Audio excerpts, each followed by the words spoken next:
So what's the reaction in Cleveland? The National Football League and the Players Association come to an agreement. Watson will miss 11 games, be fined $5 million. What's the instant reaction from folks in Cleveland? I think initially it's just all about relief, and I don't mean relief like, oh wow, hey, he dodged a bullet, or hey, he only got X amount of games, because we know that obviously 11 games is significant, and $5 million is significant. But I think, and this is what I've said all along, and I think the last time I talked to you, I mentioned this, that it's the fans that I think have suffered quite a bit too in all this, and they just want to get to football, right? They just want to talk football. They want clarity and know, okay, hey, what are we looking at? And I think that now that this comes down, okay, it's significant, but at least now okay, he's out 11 games. You get ready with Jacoby Brissett. I don't know if you make a deal for Jimmy Garoppolo. If it's me, I don't do it, but I'm not the Browns front office. But at least now you have some sort of resolution, which, think about it, this has been going down for 6 months. And in Cleveland, all we've been able to do is just speak in hypotheticals. And it's just a relief to now be done with the hypothetical. So what I'm getting for you is there's finality. There's some finality to this. Cleveland can move ahead and at least know what's coming up on the schedule. It's 11 games without Deshaun Watson. He's going to get fined $5 million, so at least we know where our next step is, because I got to think the purgatory of just sitting there waiting every day, what's going to happen? Well, he's going to get banged for a year. Are they going to give him an indefinite suspension? Will it only be the 6 games? We can live with that. How do we try to have a football season when we don't even know when we're going to have him ready to go, or if we're going to have him ready to go? Perfect description. Yeah, that's exactly it. And look, there's still some fans. I was just talking to somebody a little bit about this earlier, that, I understand there's still going to be fans that want to, try this thing in a court of law again. And, well, hey, Sue L. Robinson said this, and it was 6 games. The bottom line is, let's just move on. And I don't mean that, obviously there's, alleged victims and all, not to, steer away from them and the seriousness of all of the allegations. But damn it, from a football standpoint, and Browns fans, I know I've said this 100 times already, but Browns fans deserve to just finally, focus on football and be able to focus on football. And so, yeah, I think it is a sense of closure and a sense of, okay, now let's get focused on the field. And the season's right around the corner. Now we can finally get there. Okay, so let's talk about on the field, and then we'll try to wrap everything up for folks around the country. Chico's joining us from 92.3 The Fan. You can hear him locally in Cleveland on the Odyssey app. At 92.3 The Fan, Chico After Dark is the name of the show. What's next football-wise from the Cleveland Browns? Jacoby Brissett's ready to go. There's talk, whispers. I bet the 49ers are trying to start the rumor, hey, Jimmy G sitting out here. Would you like to have Garoppolo?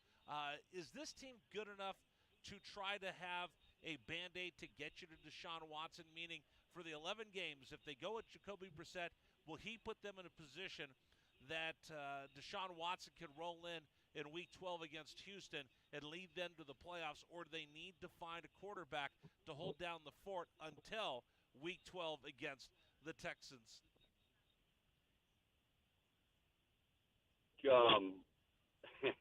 I think everybody's got a different opinion on that. My opinion is it's going to be very difficult for this team to make the playoffs with Deshaun Watson out 11 games. And, it's not meant to be a shot at Jacoby Brissett, but guys are backups for a reason. I think Jacoby is a fine backup. But when that backup is asked all of a sudden to do not 2 or 3 games or 4 or 5 games, but 11 games,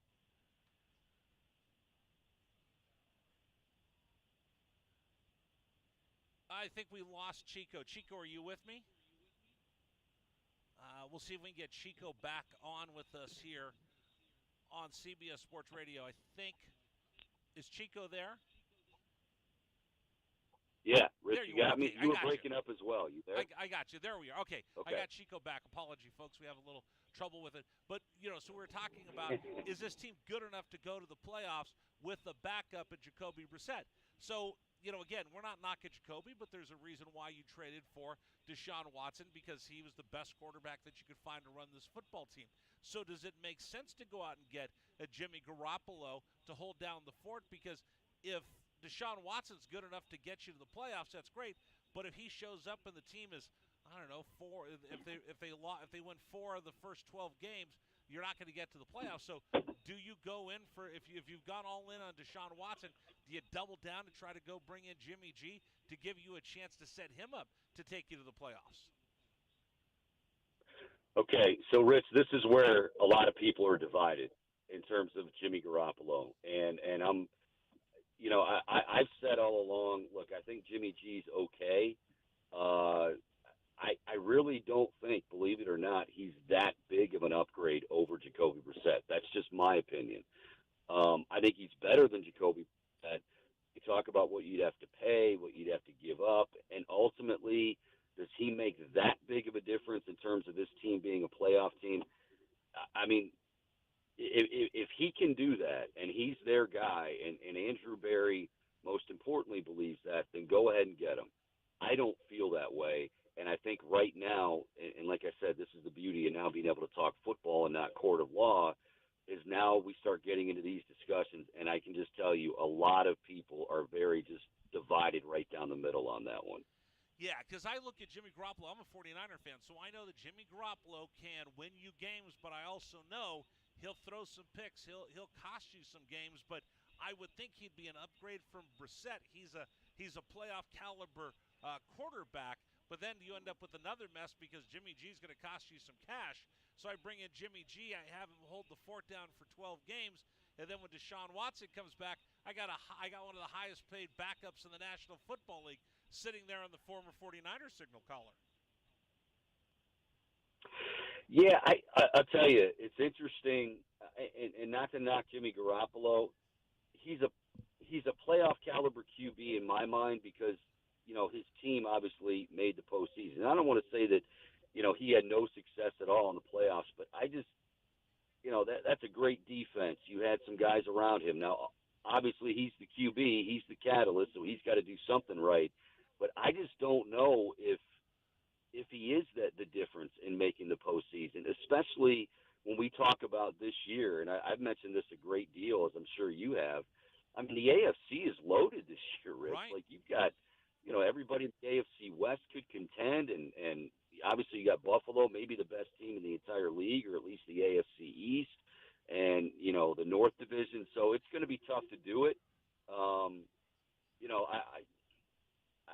I'm kind of on the fence on Jimmy G. I think he was a great teammate last year in terms of knowing that, hey, it's Trey Lance's team, but I'm gonna give it 110%. But I just don't know if I trust him from a physical standpoint as far as throwing the football, decision making, and all that. Where he's clearly this huge upgrade and a playoff upgrade in that regard. I'm just not there yet with him. Boy, I just feel for Browns fans right now because you thought that, okay, fine, now I know where I'm going next. It seems like you're still in purgatory because you're still going to be sitting there for those 12 games not knowing whether I'm going to come out of ththose 12 games 8-4 or 4-8. Well, yeah, and here's the other thing, Rich. I mean, think about when Deshaun Watson does come back.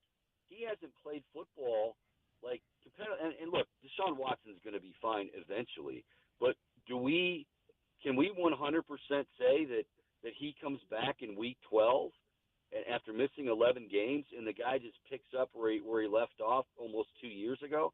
That's a tall ask. Even in his first preseason game, and I know it's preseason, and I know, but it's a little bit different. So I think we're also, in addition to not only trying to project where this team and how this team's going to perform without him, I think some people just automatically feel that, well, you get him back and he picks up he might struggle a few games. I mean, I don't want to think about that. Browns fans don't want to think about that, and I don't blame them. But that could be the case. It could take him a little while to get his feet underneath him. Well, even with him, regardless whether he sits out the first 12 games or he plays in the first 12 games, which he won't, that AFC's pretty good. I mean, it would take a Herculean effort Whew. for the Cleveland Browns to be a playoff contender as deep and as thick as the AFC is this year. Yeah, I think that they're going to be sniffing around it. I do think that they're going to be competitive. I just, man, to say at the end of the day, I think they are definitely a playoff team. If I had to say right now, I would say no. I think they're going to be right there on the cusp.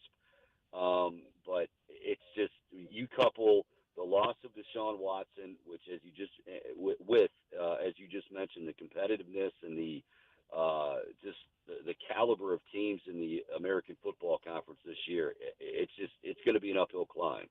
All right, we got to talk football with you. Now let's just talk the psyche of Cleveland. I know Mr. Haslam came out, Jimmy and Dee Haslam came out, and they said, well, here's what's going on, blah, blah, blah, blah, blah. And then we got the statement from Deshaun Watson, and he seemed quite contrite in that one, and we saw the apology before the first Browns game. But then he comes back afterwards, and he talks with the press, and he says, well, you know what, I've not been able to give my side of the story. Nobody knows what's really going on, and he professes his innocence. I can't square all that up, Chico. Help me with that.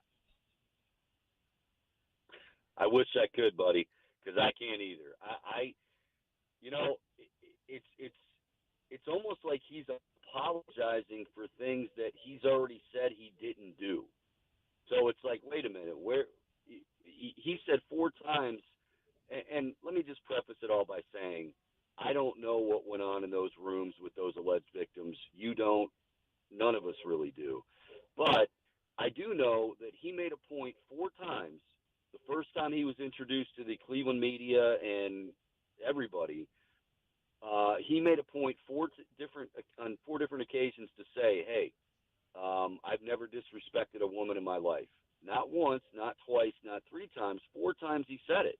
And he's been adamant throughout this process. Now, I'm not naive. None of us are naive to think that the apology recently and him is somehow geared towards lessening a suspension, and maybe it would have been a year if he doesn't admit some sort of culpability or whatever. But it is so strange right now trying to figure out like okay, Deshaun Watson said this. What does that actually mean? Your guess is as good as mine. I mean, I don't even know if Dr. Phil would be able to take that apart. It's this whole thing, and this is what I mean about moving on from football. This has been what we've dealt with. We love our jobs. Don't get me wrong. I love my job. But I'm so tired of trying to, parse and try to translate what Deshaun Watson's saying, what his, at times, clown attorney's saying, and Rusty Hardin about, the things that he said on that morning show. And then also, what should be the proper penalty? At least now we move on and we get to football. But if you're looking to me to figure out what Deshaun Watson's apologizing for or where or why, I'd love to help you, buddy. I can't do it. Well, okay, here's what I can square up. Like you said, we don't know what went on between 2 consenting adults. I do know that he was not charged. A grand jury didn't indict him, and he's not facing any criminal penalties right now. So you're innocent until proven guilty. So I know I could say right now he didn't break any laws because he hasn't been charged or anything. But he did break the NFL's personal conduct policy, and that's why he's suspended. But the thing that listen, America's a very forgiving place as long as you show some contrition. But if he doesn't show any contrition, how do people get past this? That's just it. You bring up an excellent point, one that we have talked about here in Cleveland, and I think will certainly much more moving forward. We are a very forgiving society, certainly when it comes to our athletes, as long as, like you said, they're willing to stand up and say, what? Hey, I did wrong. I'm sorry. I screwed up. My bad. And Deshaun Watson, it's like Richie's trying to say that, okay, well, maybe I need to walk back that comment about never disrespecting a woman in my life, but I'm not going to go to the point of, towing the line of, yeah, I did this or I did that. It's a very gray area. I think he's doing his best to apologize and to get in the good graces of fans and just the public at large without saying, hey, this is what I may have done or may not have done. It has been a lesson in semantics in addition to law and all that stuff for the last 6 months. I've never seen anything like it. And, of course, you know, if it's going to happen to one team or one city, of course it's going to happen in Cleveland, right? I mean, if it's unprecedented, then we got to bring it to Northeast Ohio. Hey, how about them Guardians, huh? Playoffs, baby. I told our boy Booney, Brett Boone, playoffs. I'm excited. Rich, I don't know if they're going to make the postseason. I do know that them threading the needle right now, playing as well as they are, and with these young guys doing it, the Stephen Kwans, the Andres Jimenez, and this is a really, really entertaining team. I love watching them, and if they can make the postseason, even better. Probably a year early with it, but I love my Guardians, I'll tell you that. There you go. Chico from 92.3 The Fan. Chico After Dark's the name of his show. I appreciate you coming on and unpacking all this for us tonight on the network. My pleasure, buddy. Take care. All right, take care. Thank you so much. We'll continue with you. This is CBS Sports Radio.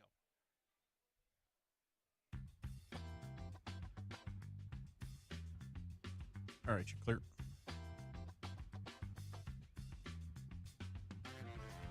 Okay, so this is the Rich Herrera Radio Show. Now streaming on Facebook Live and YouTube at Wildcats 1290 and our website, wildcatsradio1290.com. Terry crosses middle, handed to Matherin between the rings.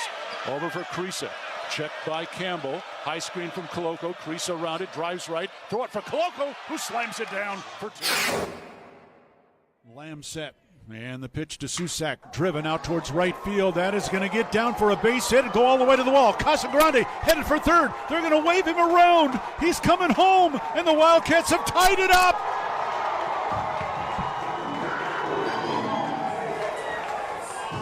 Susak with an RBI double to right center. And we're still playing ball. Tied at 16 in the bottom of the 10th. Shot blocked by Koloko, who grabs it out of the air. Ahead to Dalen Terry, Arizona with the ball, minute 30 to go, and a 6-point lead. Juzang working right, drives to the bucket, put up, blocked by Koloko, grabbed by Larson. Arizona ball, 38 seconds left. For Bernard, goes right, blocked by Ballo, grabbed by Matherin.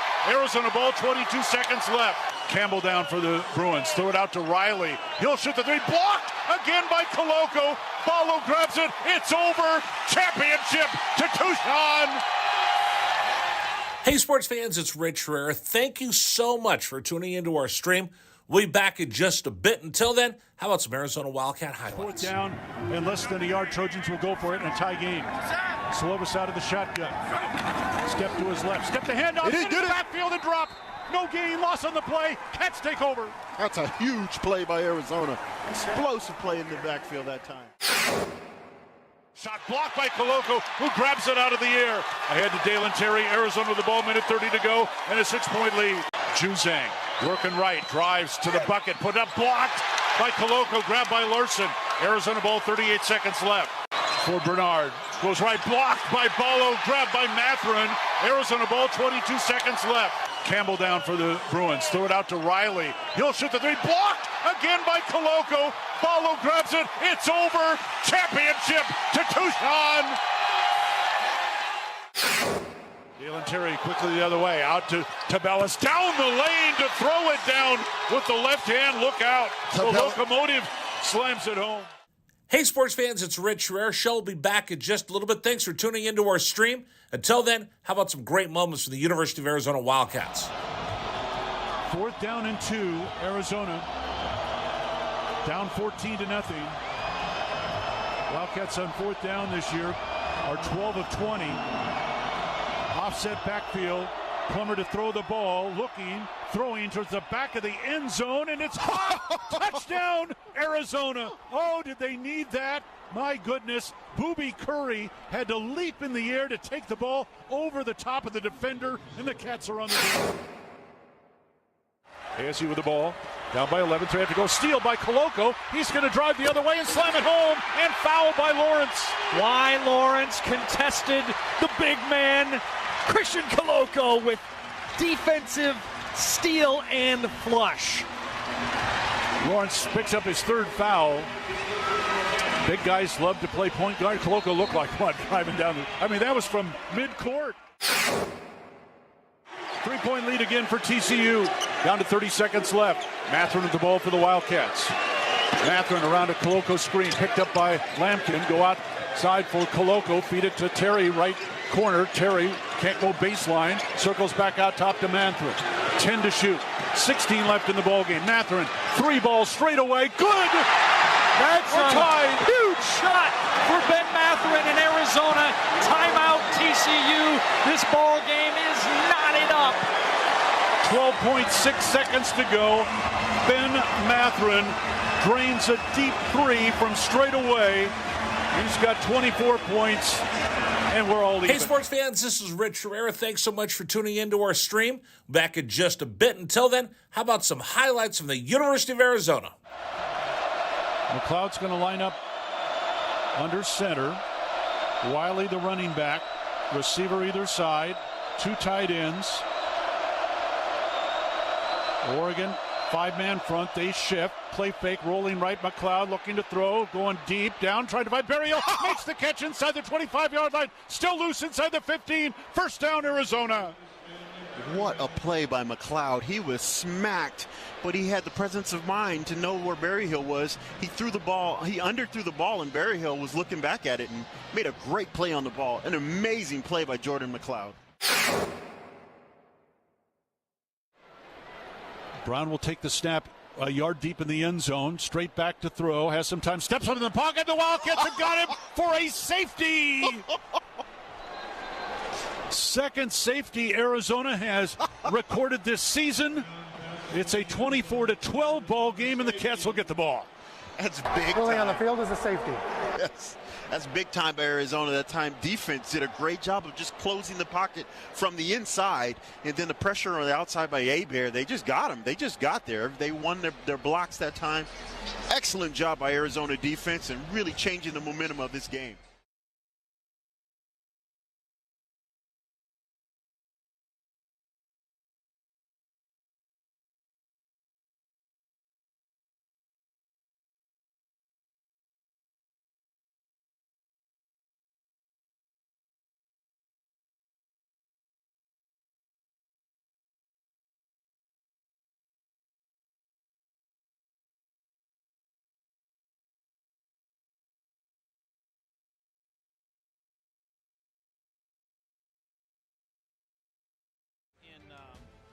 Tucson, Arizona. We were outside. Are we going to go back out? We're going to try to go back outside again?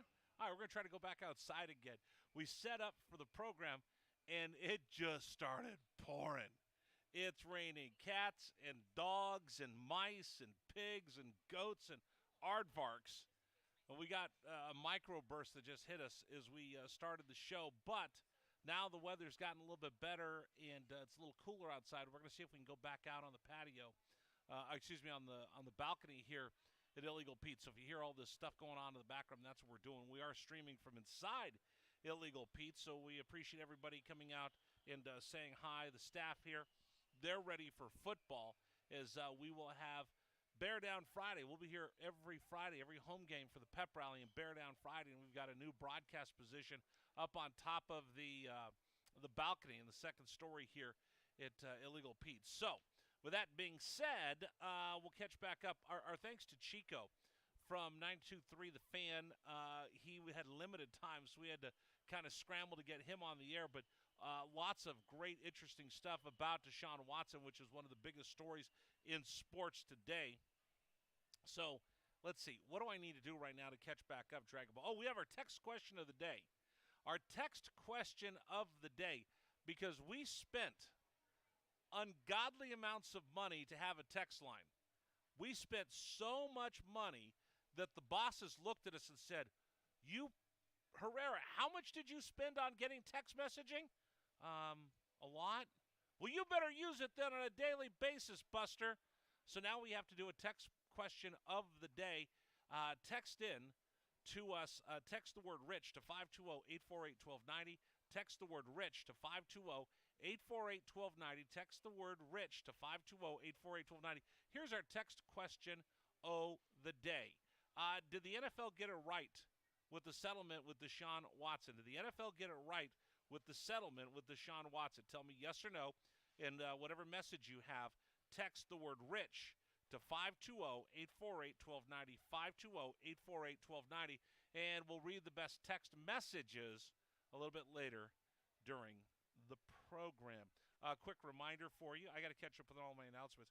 Quick reminder for you. We have a sweet deal coming up on Friday, tomorrow. You could get a $50 gift card for just $25. It's a great way to make your budget last and stretch just a little bit more to the buffet out at Casino del Sol. So go to wildcatsradio1290.com, 8:30 a.m. tomorrow, and you can claim a gift card for just $25. It'll give you $50 worth of value out at Casino del Sol to enjoy their Festa buffet. All right, so I have all that out of the way, Dragon Ball. So let's see what's rattling around in my big old head, shall we? Warning. The following segment might trigger some listeners, and 1290 does not take responsibility for the following content. What the hell is going on? It's time for the list as we explore the sick, twisted mind of our host, Rich Herrera. And that's when things got bad. And the list of things he is thinking about in that huge size 8 Chrome Magnum head of his. Look at the size of that boy's head. That's like an orange on a toothpick. You're gonna give the boy a complex. Well, that's a huge noggin. Has its own weather system. All right, let's see. What's rattling around in my big old head today, Dragon Ball? I got a lot of stuff to talk about. Let's start number one with the biggest story in college sports. Since we are the home of the Arizona Wildcats, this does affect the U of A athletic department, because now they're going to have to be playing catch-up with everybody in the Big Ten. The Big Ten media deal gets announced today. The Big Ten is getting mad money. Mad money is coming to the Big Ten. They're getting reported $7 billion. That's $7 billion with a B. That's buku bucks for the Big Ten. $7 billion. Each school is reported to get $80 million in media rights. $80 million for the schools of the Big 12 with this package, with Fox, with NBC, and with CBS. Wow, that is a ton of cash coming their way. And I love the commissioner of the Big Ten going, well, you know, running these athletic departments takes lots of money. Really? That's the excuse you're going to go to ruin the traditions of college football? No, you're just greedy. You're just greedy. You're trying to corner the market. I don't know whose best interest you're looking out for, but it's not the student athletes, and it's certainly not the traditions of college football. But hey, listen, whatever you have to do to make yourself sleep at night, go for it. I just know I couldn't if I was Kevin Warren, but that's me, that's you. Whatever, dude. What else can I tell you about on today's list of what's rattling around in my big old head right now? The UCLA Bruins went before the Board of Regents for the University of California, and I've been talking about this for a little bit and saying, hey, listen, UCLA isn't free and clear to jump ship from the conference, and they're not. They're really not. Now, the chances of them coming back to the Pac-12, it's not zero. So what you're saying, there's a chance, Rich? There's a chance, Rich? Well, it's not zero. I'll put it to you that way. So what's that mean? I'd give them, in fact, I'll use John Wilner's quote. John Wilner of the San Jose Mercury News says it's about 10 to 15% chance they could come back to the Pac-12, which means there's an 85% chance they're going to be sharing that $7 billion that they're going to get from the Big Ten. But bottom line this for us. UCLA sent a report to the UC Regents, and now that it's become public, you're going to parse through this. They're estimating USC, UCLA bailing on their Pac-12 partners, backstabbing them and being traitors will cost each Pac-12 school $13 million a year. Wow. way to be partners with everybody, guys. They're going to cost you and every other team in this conference $13 million a year. So the Cal Golden Bears are going to be left behind, sitting there looking around. Hey, what happened to us? Well, guess what? They're going to be $13 million short on what the rights fees are going to be now that the Bruins and the Trojans want to jump over to that $7 billion. So I will tell you this. After reading all the stories and the reports and all the rest of this, again, I agree with Wilner. It's about 15% chance that they come back to the Pac-12, but it's not out of the realm of possibility. And every day that door is open, there's just a little bit more of a shot this doesn't make sense for the UCLA Bruins. And the Board of Regents can drop the hammer on the Bruins, telling them, hey, listen, you're going to cost your sister school, the flagship university of the University of California system, you're going to cost them $13 million a year. Great, you make up that shortfall since you're going to be part of that $7 billion deal, and you were backstabbers and traitors, and you stuck it to another California school. Why don't you go ahead and write them a check for $10 to $13 million a year to cover the shortfall that they're going to have? Remember, all these schools had huge budgetary shortfalls because of COVID, because you didn't have fans in the stands. You didn't sell tickets. The revenue was down across the board. Now, the University of Arizona got a bridge loan for the athletic department to stay afloat, but the Cal Golden Bears didn't. The UCLA Bruins didn't, and they're having to scramble to make up that shortfall. That's one of the reasons why UCLA wanted to jump ship and go for the big bucks of the Big Ten and throw away the traditions of playing in the Pac-12. Well, how much sense does it make for them? Let me throw this out at you. They're going to get the Big Ten payout is going to go from $54 million per school, or $54 million per school to $80 million per school. Woohoo, that's big. All right, but if you're the UCLA Bruins, you're going to incur about $20 million more a year in overhead between the additional overhead of just having to have an athletic program that has to work from coast to coast, the extended travel, the charters that you're going to have, the extended hotel stays. Just the additional budget for travel is going to be about $7 million extra for UCLA and for the USC Trojans. So they're figuring another $10 million to $13 million in overhead. That gets you to 20. Well, if the University of California Regents say, you know what, UCLA, you need to pay some money. And by the way, there's several board members that just came out and said that yesterday. If that happens and they get hammered for $10 to $15 million, all of a sudden the Bruins going from the base that you thought you were going to get of $80 million and you knock down that $30 million, that's not a huge number to jump from one conference to the other. So if the Board of Regents puts a hurt on it, it's not beyond the realm of possibility. Every day that they let it go and they let it go and they let it go, there's a better, bigger chance that door doesn't close on the UCLA Bruins coming back. Now, we talked with Bob Thompson, the former president of Fox Sports. He estimates that the media deal that the Pac-12 is going to get will be a paltry $40 million compared to the $80 million per school that the Big Ten schools are going to get. But remember, that's $40 million without the LA market. Don't you think it might go up just a wee bit if the Bruins come back and the Pac-12 can still have a school in the LA market? The way they figured it out in the report that they gave to the Board of Regents, the USC Trojans leaving will cost the Pac-12 about $10 million per school in lost revenue. They figure UCLA is worth about 3.2. Remember, the Big Ten wanted the USC Trojans. They took the UCLA Bruins to shut the Pac-12 out and try to disrupt the conference out of the LA market.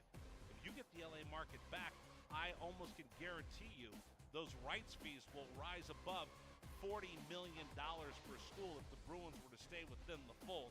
Stay tuned. This isn't close to being over yet. All right, what else is rattling around in my big old head? We talked about Deshaun Watson. He gets his punishment. He agrees to a settlement. Originally, he was found to have broken the NFL player personal conduct for the National Football League. Okay, and again, I'll reiterate because I do want to make sure that we're correct. He's not been convicted. He's not been indicted. But there's no criminal charges pending against him for inappropriate behavior with various women that he had hired to be masseuses. But just because he didn't break the law and wasn't indicted, in the eyes of the National Football League, that's not quite enough. Because once you sign that contract, you also sign a personal conduct policy booklet that says, hey, I promise to behave in this manner, not to embarrass the league, my teammates, and act inappropriately. We all sign them. You had to sign one, I bet, at your office. I had to sign one at mine. We all have a employee handbook that we have to sign off that says, I attest that I won't do this, won't do that, won't do this. We all do. Well, now, watch out for... that we have this cord to the ground, and this one kid came, and he just did everything he could to kick that cord. Sorry, we're on the road at Illegal Pete's. Here on University, I just saw that coming. In the one spot he was walking, I'm like, look out, look out. And the one spot he was gonna step on was the one spot where the cord was sitting there. I was thinking, oh man, he's just gonna tumble and all the equipment's gonna come running down. Anyway, sorry. If you're watching us on the stream, you'll see what I'm talking about. Anyway, let me go back to Deshaun Watson. We all have a personal code of conduct. We all have an employee handbook, if you will, that we have to abide by. He does, I do, just about everybody does who has a job, right? Well, again, he didn't break any laws because he hasn't been convicted of anything. He hasn't broken any laws because he hasn't been indicted for anything. You're innocent until proven guilty in this country. Now, that's a whole lot different than whether you violated the public or the employee conduct policy, which he did. No question about it. The NFL found the original judge said, yes, absolutely, he violated the personal conduct policy. That's why he got suspended for those 6 games. Now, we also went out and found out that he said, listen, I don't want to be fined. I don't want to be suspended. The NFL had offered him a deal. He said no. He ends up getting the 6 games of the NFL appeal. So now that they went to the appeal, he went ahead and took the settlement. $5 million, 11 games. It's a little bit less than the year that the NFL had been looking for, or the 12 games that he originally had been offered. I think they had reportedly offered him 12 games and $10 million in fines. 12 games and $10 million in fines. Well, he decided to finally take their offer, and he negotiated a little bit. And here's what I think about this, Dragon Ball. Let me bring you in here because I've been rambling just a little bit. Again, Dragon Ball's back in the studios. I'm here at Illegal Pete's enjoying myself on a Thursday afternoon. By the way, Dragon Ball, I didn't say hi to you. How you doing, buddy? Doing all right, Rich. Thank you. I'm hoping that you stay dry out there, and more importantly, keep the equipment dry. That's the big thing about that. We scurried in here like drowned rats to get away. I said, oh, it's just spitting, and then all of a sudden, boom, the water comes pouring down. So we're actually going to go back outside when we go to commercial break. We're going to move back outside because the weather got nice, and it was just a little micro burst that poured water like God had turned on a spigot and poured it over my head. But now that that's all gone, we'll go back outside. But the other reason I want to go outside is the one big TV I have in front of me is on garbage daytime talk shows. You know what? Here's why I have a job, I figured out, Dragon Ball. Because when I look up at the television and I look at the garbage that's on daytime TV, like, what is this, the Nick Cannon show? I want to take a pencil and poke myself in the eye so I don't have to watch this garbage. Oh, I mean, this is ridiculous. Do people watch this? This is around the time where nobody's really at home yet, so maybe that's a part of it. I'm not sure. I remember when I was a kid, and we were home for the summer. So my mom and dad both worked, so we were latchkey kids. We'd stay home by ourselves over the summer. And I remember I'm old enough. There's no Cartoon Network. We didn't have cable TV. We only had 3 channels where I lived. And I remember just hoping that the movie that they were going to show in the afternoon, Dialing for Dollars is what they called it, would be a movie that I'd want to see. And even if it wasn't a movie I wanted to see, I'd still watch it anyway because all they had, everything else was just soap operas. That is, for the most part, I remember there being a lot of soap operas. That being said, you don't need to worry about that because a lot of the soap operas, they're not going to be on daytime television anymore. They're going to streaming. They're all going to streaming. I love that. But I'm just watching this red hot garbage. Wow. I can't believe this is on TV. But then again, you know what? Our show's on YouTube, so what can I say, right? Right. This is true. That's true. All right. Here's what I'm going to tell you. Somebody taught me a long time ago. So I've been in some pretty good negotiations. Dragon Ball. When I worked in Major League Baseball and had to negotiate radio rights deals. One guy that I negotiated with one time, he was a pretty tough customer. He was the general manager of our flagship. So I'd have to sit in a room with him and we'd negotiate. He'd say, Rich, let me teach you something, young man, about negotiating. I said, okay. He was an older gentleman, and he was really good at what he did. He was a really good operator. And he said, you know how you can tell it's a fair negotiation? And I said, how? And he goes, if everybody walks away from the negotiation and the agreement pissed off. And I said, what? He goes, if everyone walks away angry, then you know it's a fair negotiation and everybody got a square deal. I said, how does that work? And he said, well, if you walk away feeling good, that means I'm going to walk away feeling bad. And if I walk away feeling good, that means you got screwed. He said, huh. He said, if we both walk away dissatisfied, it was a fair deal because you didn't pull one over on me and I didn't put one over on you, and we both walked away right in the middle, which is where negotiations and fair deals are supposed to be. You know what? That makes a lot of sense, to be completely honest. It makes a lot of sense. It makes a lot of sense. So as I'm watching NFL fans today, I'm going to be honest. If you're a Deshaun Watson fan, you're not happy with 11 games and $5 million. And if you're a Deshaun Watson hater, you're not very happy with him not getting the full year suspension and a $10 million fine. So you know what this is? This is a fair deal. It's a compromise, something we don't know how to do in America anymore. So yeah, that's a dirty word for some people. It's a compromise. Everybody got what they wanted.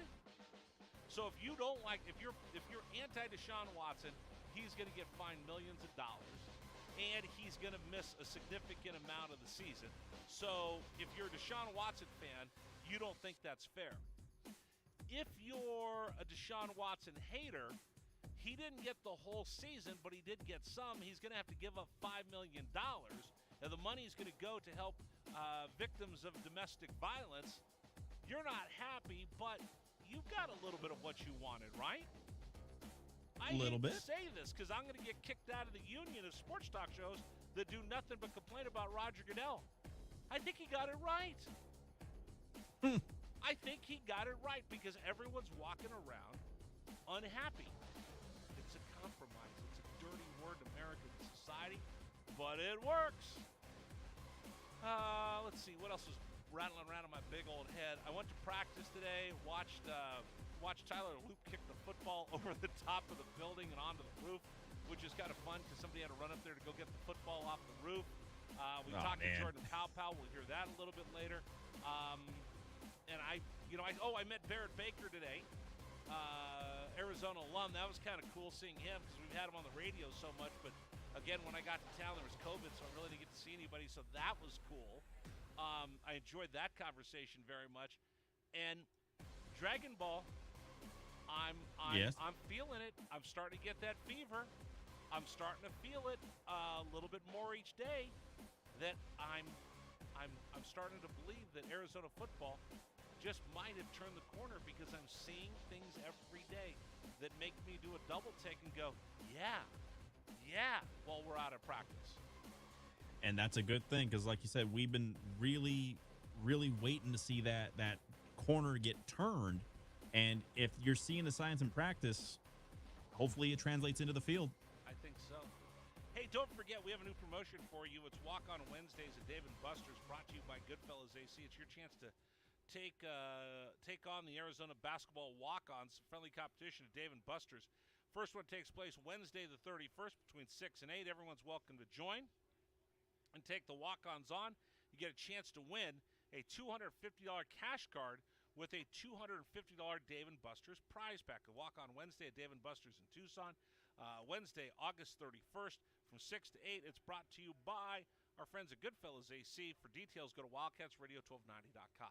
All right, coming up, we're going to do the football headlines today. I've got a bueno y no bueno. Somebody just knocked over their hydro flask. You okay? He's okay. We're going to try to go back outside and see if it doesn't rain on us. So, hey, if you get a chance, watch us on the stream and see if I'm going to get soaking wet sitting out there on YouTube and Facebook Live. We'll continue with Rich Bear live from Illegal Pete's. This is Wildcats Radio 1290. This is the Rich Herrera Radio Show. Now streaming on Facebook Live and YouTube at Wildcats 1290 and our website, wildcatsradio1290.com. Terry crosses middle, handed to Matherin between the rings. Over for Creasa. Checked by Campbell. High screen from Koloko. Creasa around it, drives right. Throw it for Koloko, who slams it down for two. Lamb set. And the pitch to Susak, driven out towards right field. That is going to get down for a base hit and go all the way to the wall. Casagrande headed for third. Matherin, Arizona ball, 22 seconds left. Campbell down for the Bruins. Throw it out to Riley. He'll shoot the three. Blocked again.